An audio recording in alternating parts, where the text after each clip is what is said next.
Moms and dads, I bet you can relate to this email. Kirk, my son is just like the kids you described in your podcast. He comes home feeling defeated after school, feeling like he isn't smart. But I got him Crunch Labs and he loves it.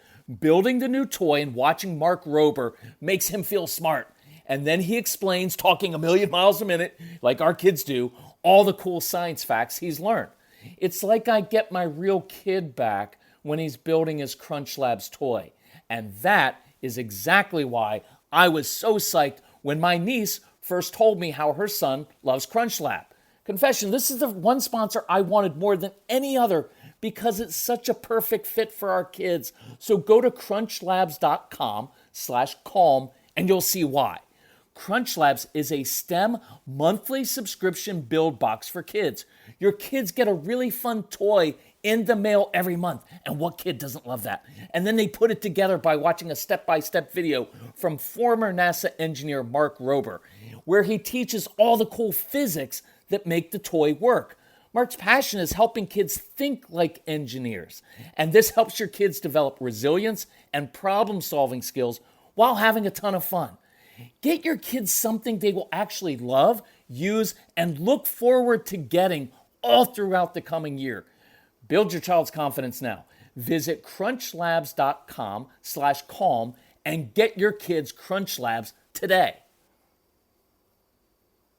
When you bring your child home for the first time, you want a baby monitor you can trust. When you choose Stork, you choose technology trusted to monitor 10 million babies in hospitals every year. Stork continuously tracks your baby's pulse rate, oxygen saturation, and temperature. Visit MassimoStork.com to learn more. Stork, a revolutionary baby monitor, is born. Stork is not a medical device. Read and understand all product labeling. Massimo data on file. Do you have a child who won't just do simple things that you ask them to do, right? Because maybe you're a rule follower. And so when someone tells you to do something, your instinct is you just do it. But their instinct is to ask why and to hem and haw and complain. Maybe there's a big meltdown that comes from just being asked to do something simple. Or maybe they won't pick up their toys, or they won't try their hardest and practice an instrument. It's really, really tough. I'm glad your kids are like that. I'm glad they're strong-willed. Who wants a weak-willed child? Anyway, we're going to talk about that today on the Calm Parenting Podcast. This is Kirk Martin, founder of Celebrate Calm. We're glad you're here. And if we can help you, reach out to us. You'll talk to our strong-willed child, Casey, Casey, at celebratecalm.com. He will help you with anything that you need. And this last couple weeks have been awesome because people are struggling. They've been at home. Some of you are struggling financially. And I've said this repeatedly. We are a family. This is not just a family business. It is a family mission. We all work in this together.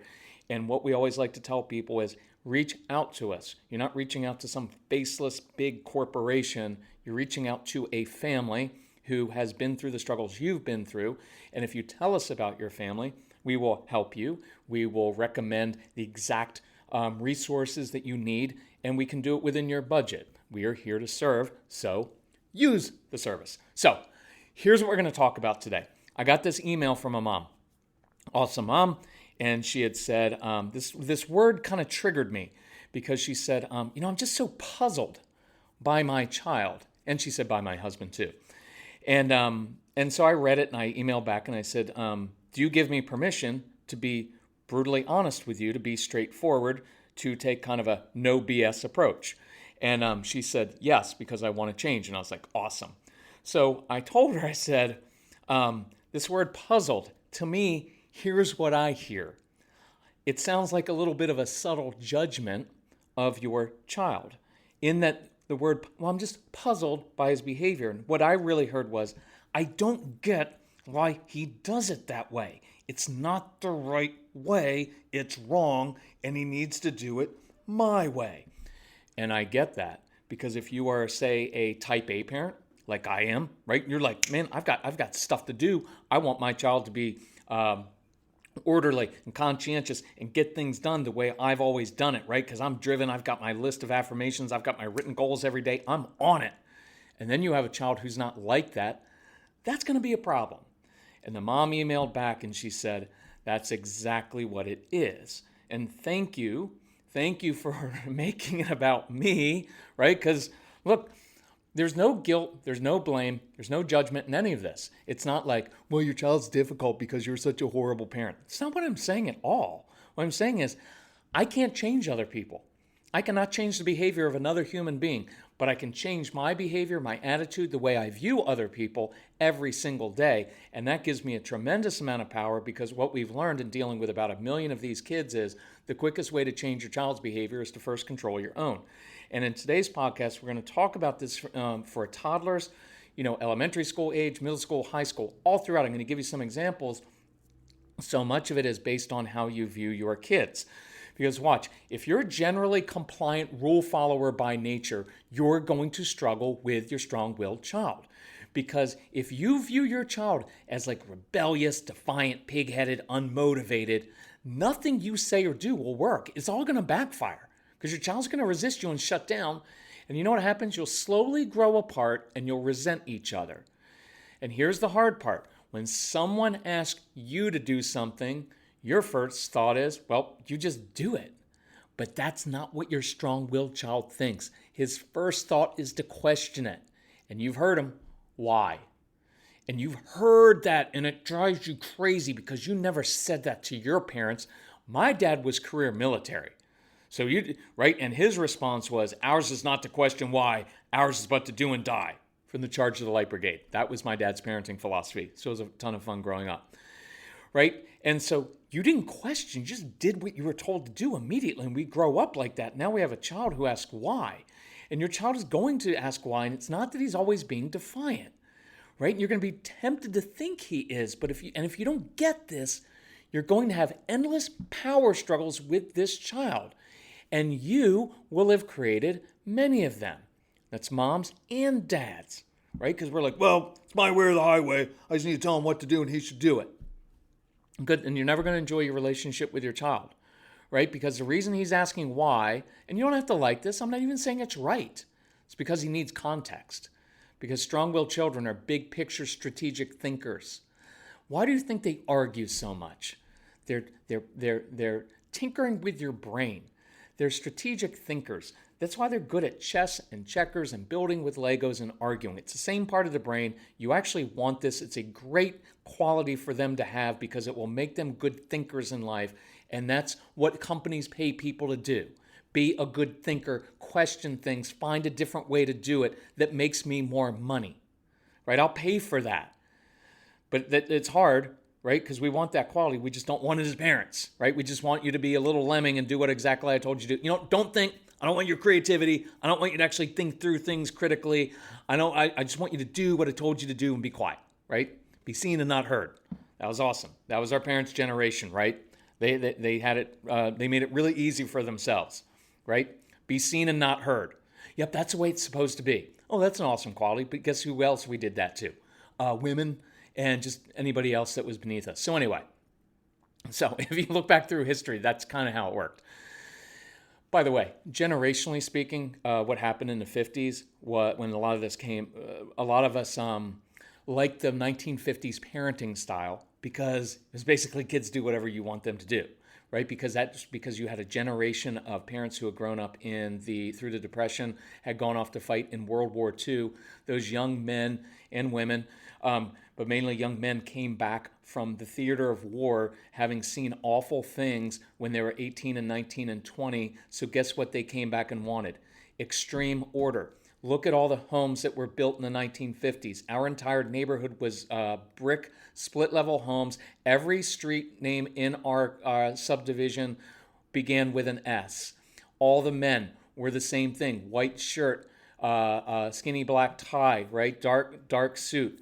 That's what you wore in the 1950s. It's the IBM era, right? It's that whole thing of we just want order and structure because we saw so many horrendous things through our childhood and in our early years. We just want everybody to pay attention and to be good and for our kids to toe the line and for everything to be stable. And watch how it works. Well, what happened in the 60s? Well, then you get people breaking free from that. Anyway. And stuff is nothing new, right? The strong-willed children have been around since forever, right? So He's also asking, when he says why, he's also asking why because he knows how you want him to do it, but he wants to evaluate if there's a better way to do it. And you won't like that because you want the unquestioning obedience. And I get it. I want the same thing, but it's not happening with this child. And by a better way, he means a different way than you want him to do it. Could be a more challenging or interesting way, maybe a more creative way that you've never thought about. And it won't always make sense because in your head, it's very, very clear. I ask you to do something, you do it. See, because if you just did it, then you'd be done. Does it always have to be so hard? Does it always have to be so difficult? And you're going to want to pull your hair out and probably your child's. But don't, not yet. My warning is this.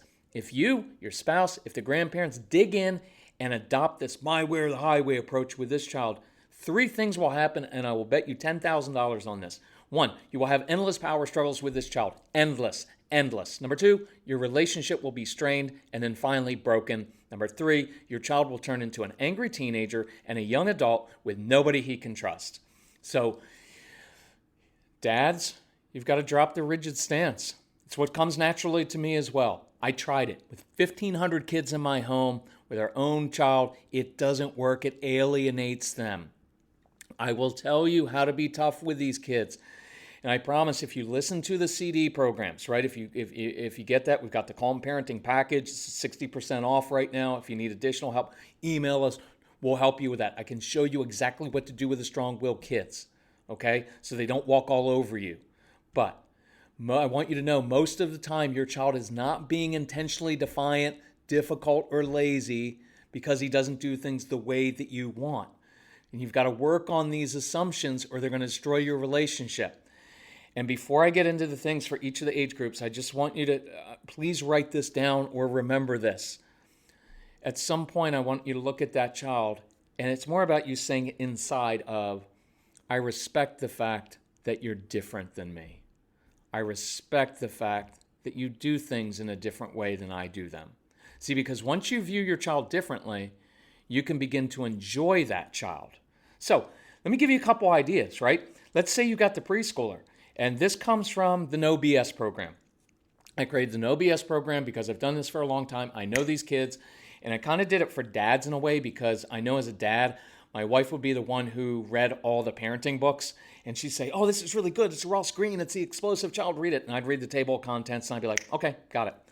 And so a lot of times men, but also wives, because you're busy, you want something quick. And I put together 25 action steps. There's a cheat sheet in it. It's like the Cliff's Notes. It's like the, whatever they're using now called Notes. But we get right to the core of it, right? And that's also on sale right now. If you don't have that, if you want the cheat sheet, the 25 quick action steps you can do over the summer while you don't have the pressure of school, go to celebratecalm.com. You'll see a little tab. It says No BS. We've also made that like 60, 70% off so you can afford it. And it's way cheaper than therapy and is way cheaper than all the medication that you're going to need for yourself. I'm kidding about that. But anyway, so let me go through. Little kids, here's the deal. Just going to do a little no BS kind of stuff here. If you've got a preschooler, a little kid, guess what? That little girl that came out of the womb with that fighting spirit, she's not sitting on that little square. She's not sitting in that circle. She's going to get up and start walking away. And the nice preschool teacher is going to say, honey, you need to sit down. You need to sit down. Guess what? She's not going to listen. She's going to keep walking. And because she's transfixed by something in her own world, and she sees something that she wants to explore. Am I saying it's right? No. But it's, actually I am in a second. But you're going to get a call from home, and you're going to get notes. And you're going to have to go in when your child's just a little kid saying, your daughter, your son is not listening to the teachers, right? And they're going to get on because it's like, well, she won't follow the directions. All the other kids do, but your daughter does this. She's hitting sometimes in class, probably sensory issues and frustration. And you're going to get hit with this, and your child's just like 4, 5, 6, 7, right? And you're going to start to think like, oh, what are we doing wrong? Like, what do we need? What do we have to do with this child? Some of you are going to have kids that get kicked out of preschool because they don't follow the directions. And it's really hard for these teachers. But here's what I want you to know. There's nothing wrong with your daughter or your son. It's normal. Sitting in a circle is arbitrary. It's against nature. You're not made when you're that age to sit in a circle and just sit perfectly still to listen to someone talk. It's against nature, right? And so I don't want you to project out into the future. Our daughter can't follow directions. How's she ever going to do well in life? And now I'm embarrassed as a parent because now I'm getting judged by people. And what's going to happen? How's she going to keep a job? No, the truth is she's probably bored, but the real part is she's curious. And that little child, I want to make this clear because this is really important to me when I was writing a couple notes for this. I really want this to sink in, and it's going to challenge you a little bit. Your child, your little daughter, your little son who gets up and starts walking around may be the one child in that class who has the courage to do what all of the other 4 and 5 and 6 and 7-year-olds should be doing. Because at that age, you should pursue your curiosity. You're supposed to see things and want to go touch them and see how they work. And you're supposed to be caught up in your imagination, not with your head in a screen. At that age, you should be up in your head, thinking about things and in la-la land, right? Little kids, I say it endlessly. Your preschoolers, little kids, toddlers are not supposed to be productive or efficient.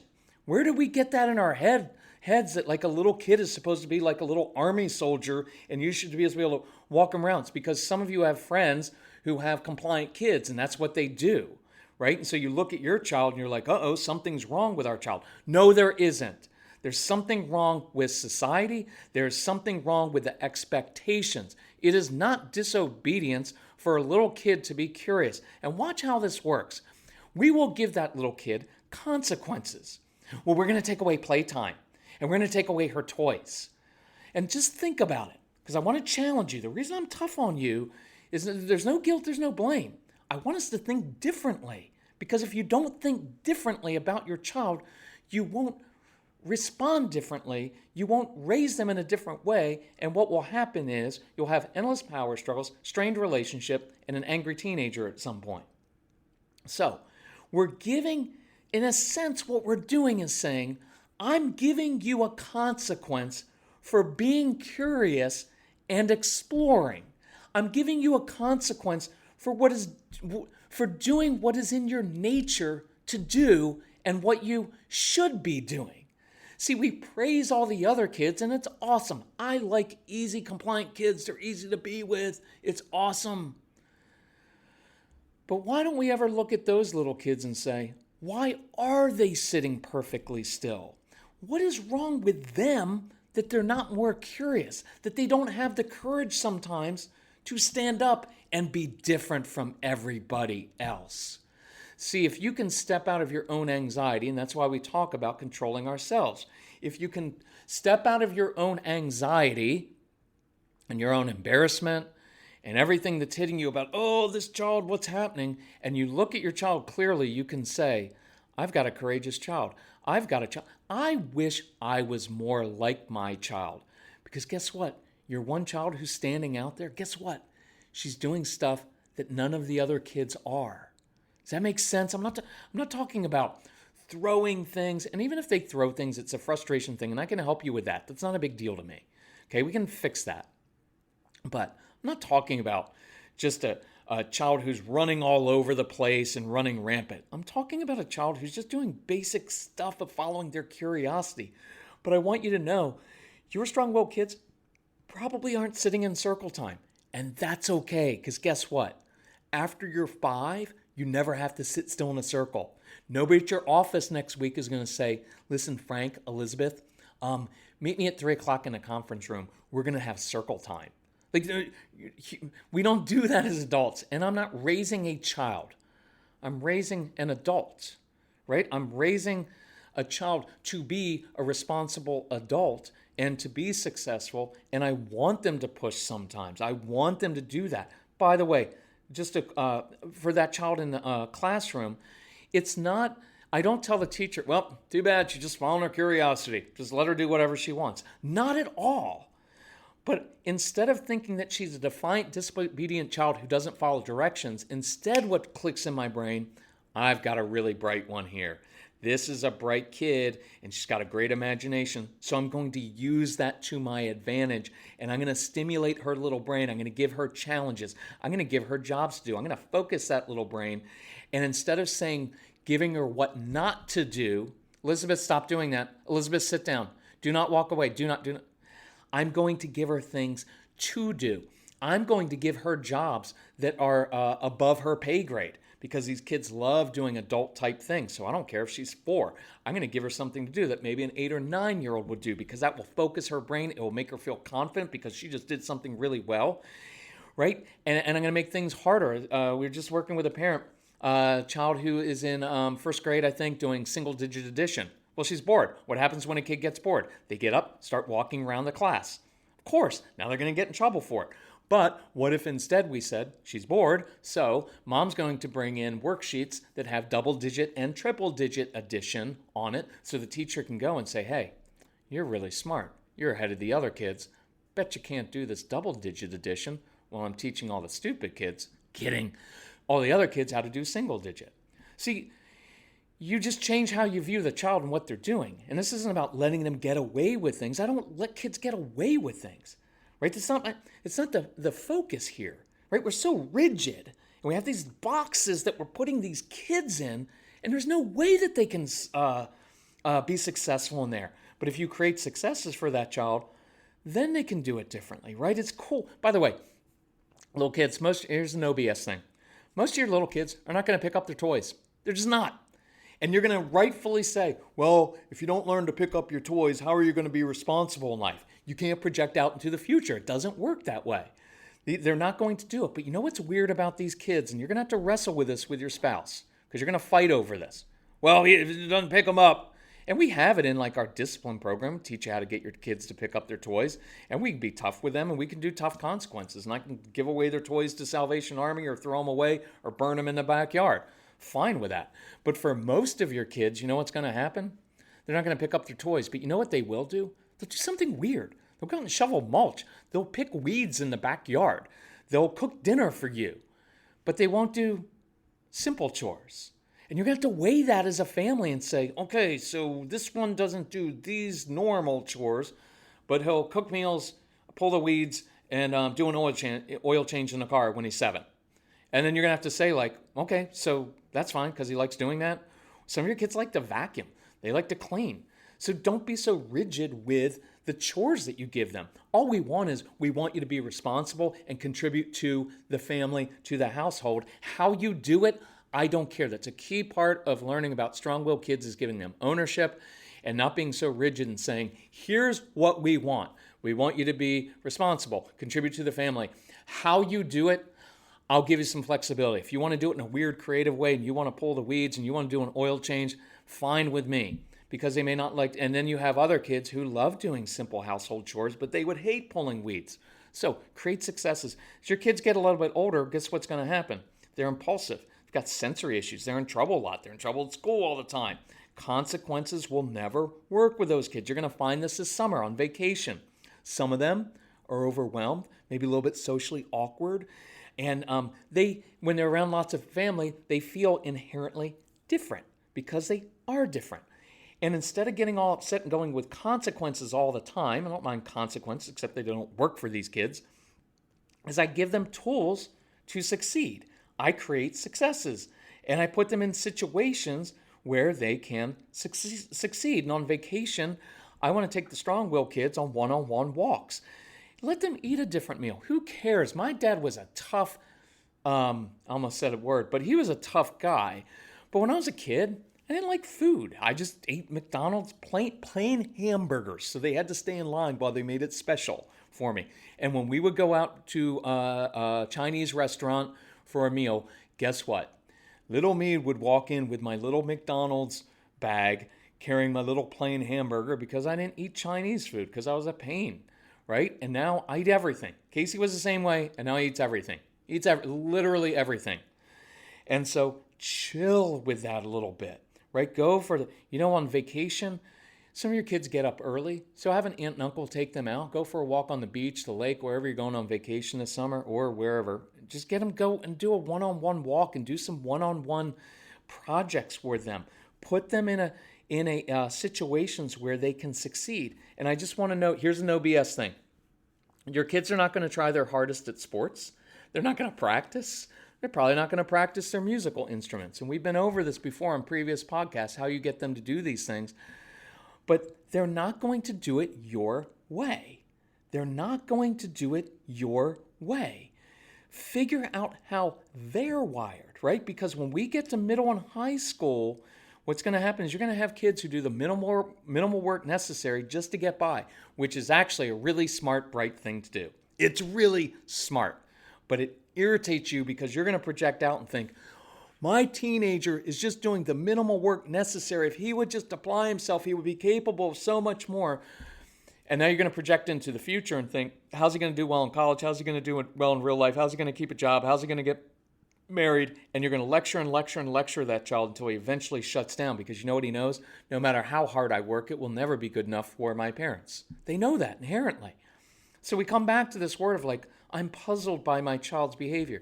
You're not puzzled at all. The fact is you don't like the way that they do things because you think their way is the wrong way and your way is the right way. And my no BS response to you is, that's not true. That's not true. What makes you think that your way is the only way? Just because that's the way you've always done it. And I'm with you. My nature is I'm a controlling human being, right? That I have a lot of anxiety. I want things to be the same way. I want things done a certain way. I'm 54 years old. I know how to be successful in life. And I know if you do it A, B, then C, it's the best way to do it. And if you get on your chores and you do the hardest thing first, it's better. If you just do your chores right now, you would have the rest of the weekend to play your video games. We've done all that stuff. It doesn't work with these kids. And when you get into the teenage years, here's what they're saying. Why would I put my effort, all this effort, in doing something that I don't care about? And I promise you with your teenagers, what you're doing is you're spending all of your energy trying to get your kids to care about the things that you care about.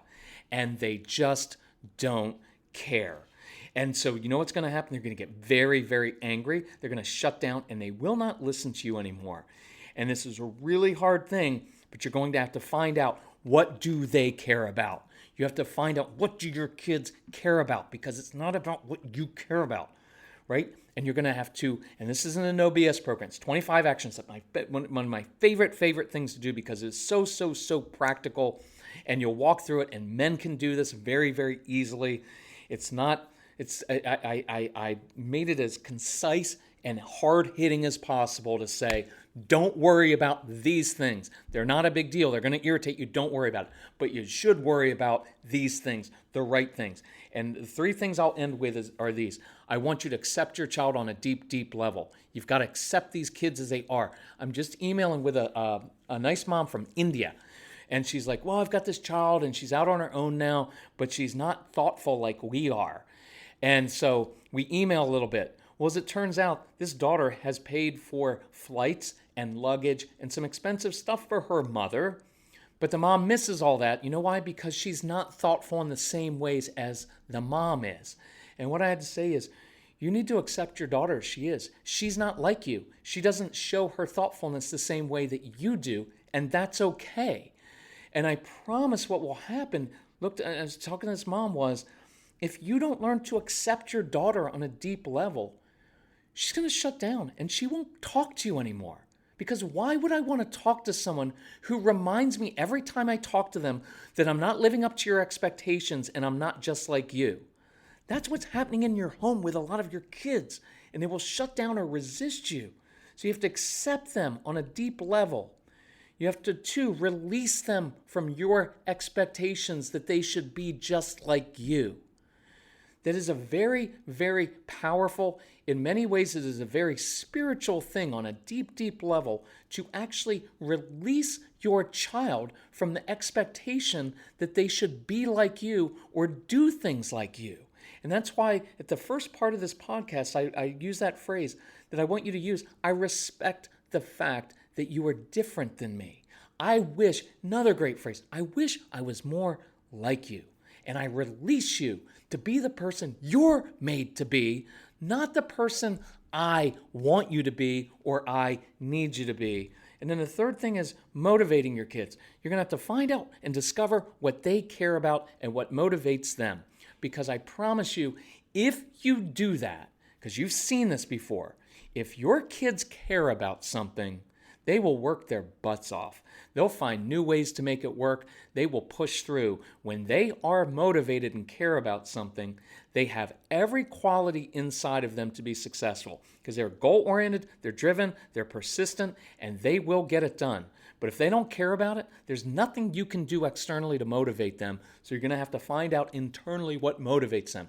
So I would encourage you, I know this is hard stuff, I would encourage you, reach out to us. Casey@celebratecalm.com. No BS program is on sale this week. You go to celebratecalm.com. You look up there, it says No BS. It'll describe the program, 25 action steps. It's awesome. It's $99. It's less than a trip to a therapist to tell you things about your kids and how to help them. It would cost you probably take you 25 therapy sessions to get to all of this. And we did it in one thing for $99, which is ridiculously low because it kind of devalues the importance of it. And what we've heard since we've had this out is it is rebuilding relationships with kids, and there's nothing more important than that in life, is to have a solid, trusting relationship. So there's no reason that anybody should not have that one. Is foundational. There is also on there the Calm Parenting podcast or Calm Parenting package under the products page. We've discounted that. If you want both the programs, you can get them both under the Get Everything package, and that gives you actually the No BS program for even half of the $99, which is pretty darn good. So I encourage you to look that up. If you need help, reach out. If you need help financially, reach out to us. If we can help you, if you have questions, let us know, and we will help you out. But thank you for listening. Thank you for sticking with these strong-willed kids. I promise you, you will enjoy these kids. When you can accept them, you will enjoy them, and you will have a close bond with them because you have fought with them over things, but you have also learned how to reconcile and accept them. They're awesome kids, and I want you to enjoy them. Thanks. Talk to you soon. Bye-bye.